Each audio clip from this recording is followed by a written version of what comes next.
the flaws over the Spanish leadership.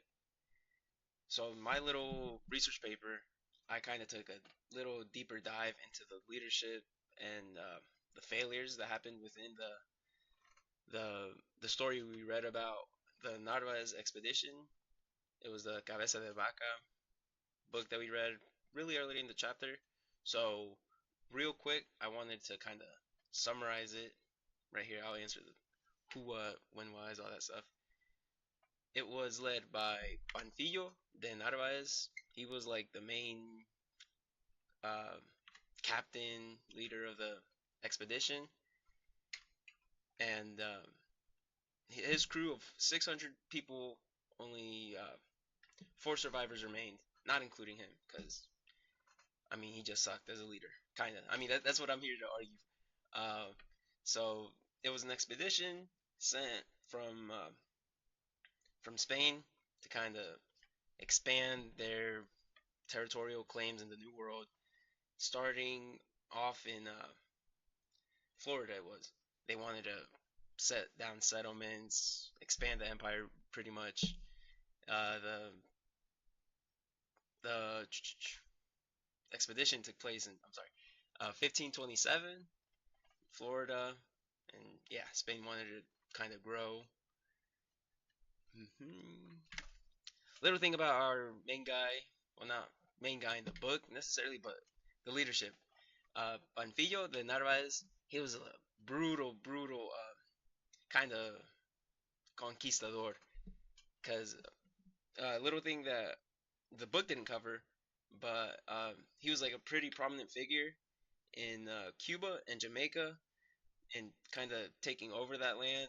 And he was described as like brutal massacre kind of dude. So like, yeah. He was fit for the job.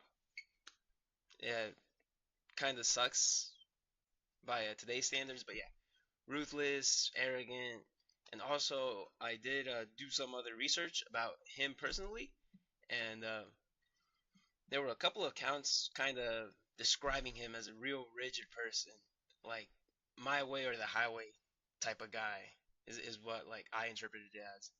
So as like a leader, he wasn't very flexible or whatever. He was very rigid to his plan that he had set here.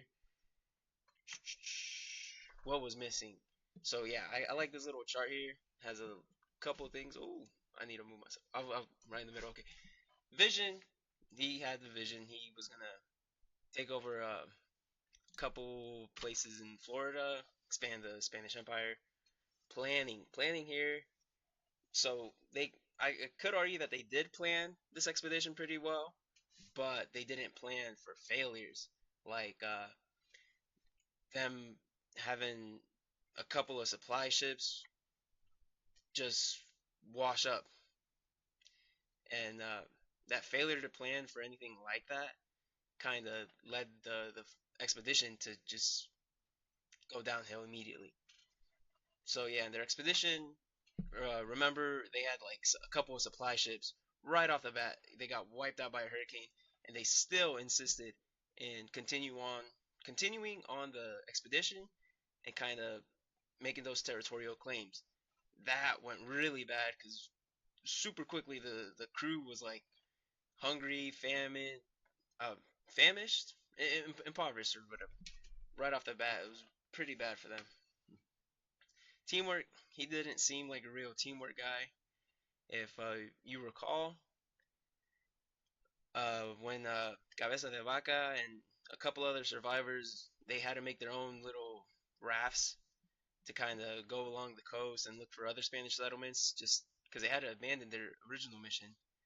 When they did that, Panfillo actually he got his own crew, well, like the big guys in his crew, put them all on his raft, and then the others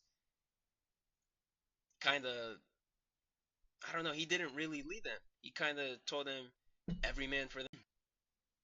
Okay, yeah, what Panfillo did there when he abandoned his crew uh, was just really poor leadership. I disagree with it. I think a lot of others would disagree with what he did there, kind of abandoning his crew. He wasn't a leader in the last moments when it mattered.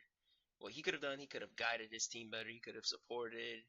He could have motivated. I like this little graphic here, but yeah, he could have handled that way better than just abandoning his guys. And of the guys he did abandon, he kind of abandoned Alvar Nunez, Cabeza de Vaca.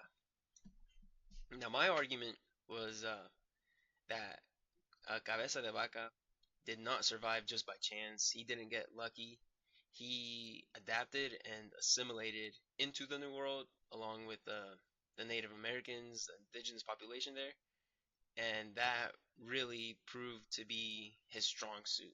The thing that kept him alive, kept him going, really, was from being part of the Spanish conquistador crew into becoming, well, I mean, he was a slave. That sucked. But he did work his way up to a merchantman and then a healer.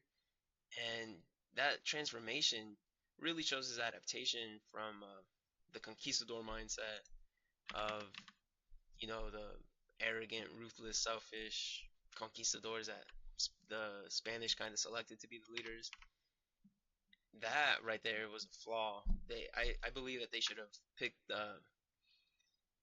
like a crew that would adapt into a new environment. At the end of the day, they're coming into a new unknown land. They should be able to adapt with whatever's there, assimilate there. And I think Cabeza de Vaca had those traits that were missing in the Spanish leadership there. Now, I did do some more research on Spanish missions, and one thing that they did get right was the assimilation of the Native American population. And what I mean by that is they kind of took natives in and try to incorporate them into the Spanish society that they wanted to create in the New World. They did this through trading with them, farming with them here, and just overall blending the cultures here. It wasn't perfect. They still did do some weird stuff like forced labor. That was really bad. And through all this like assimilation and integration of the cultures, the Europeans, they did bring diseases like smallpox that kind of wiped out the Native American population, really declined their population over the years as it went on and on. But that's one thing that the Spanish government was taking steps into the right direction. I also have here the times that they were set up. It just goes to prove that like the ideas behind this was better than the the brutal pillaging that the conquistadors came with. So yeah, from 1560 to the 1700s, these were set up. They were maintained far, far longer than the other sort of expeditions were. Leadership. One thing that I do kind of want to have as a takeaway from the leadership within the expedition is its flaws and kind of really learn from the mistakes of it. And I'm gonna jump back. I like this graphic here. Is all the teamwork, coaching, mentoring, empowering, support, all that kind of stuff. I think these are skills that anybody can learn. It doesn't just have to be like a boss or a manager sort of deal. I think these are valuable tools that anybody should have and should kind of keep their mind open to.